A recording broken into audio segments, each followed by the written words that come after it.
అక్కడ పక్కకే రేవంత్ రెడ్డి మామది 50 ఎకరాలు ఉంటే గ్రామ సభలు కానీ పేపర్ ప్రెస్ నోటుకు కానీ వీళ్ళందరికీ 6 ఎకరాలన్నర పోతుందని చెప్పి గుర్తులు పెట్టినాడు. సర్వే చేసినాడు. ఫైనల్ సర్వే నాడు 13 గుంటలకే పరిమితం చేశారు రేవంత్ రెడ్డి మేనమామది. 13వ నెంబర్ సర్వే నెంబర్. మ్యాక్సిమం అందులో మొత్తం ఒక రైతు తప్ప కన్మల అందరిది పూర్తిగా పోతుంది. 90% పోతుంది ల్యాండ్.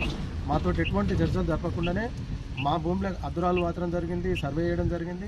మేము మా పొలంలో మా వెళ్ళకుంటే ఎట్లా చేస్తారంటే మమ్మల్ని మెడలు పట్టి దొబ్బిండు. ఎవరు అక్కడ ఉన్న పోలీస్ బందోబస్తు తోటి మమ్మల్ని బయటికి దొబ్బి కడీలు వాతరం చేస్తే మాకు గత్యంతరం లేక కలెక్టర్ ఆఫీస్కి వచ్చి పెట్రోల్ తోటి మేము ఆత్మహత్య చేసుకోవడానికి ప్రయత్నం చేసినాం. మాకు ఎటువంటి నష్టపరిహారం ఇవ్వకుండా మాతోటి ఏది మాట్లాడకుండా ఇంకా ముందుకు వస్తే ఇంకా ఏమైనా పని చేస్తే మాత్రం ఖచ్చితంగా ఆఫీస్ ముందు కాదు మా ఇళ్ళల్లో మేమే ఆత్మహత్య చేసుకొని చనిపోవడానికి కూడా రెడీగా ఉన్నాం.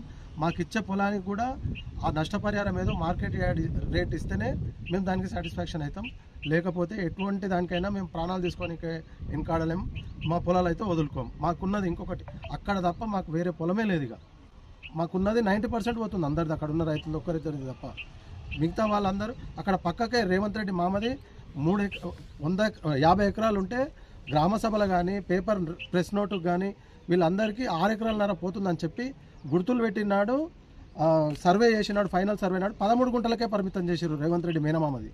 మాది ఉన్న పొలము 3 ఎకరాలు ఉంటాయి, 2.5 ఎకరాలు పోవడము, 2.5 ఎకరాలు ఉంటాయి పూర్తిగా పోవడం.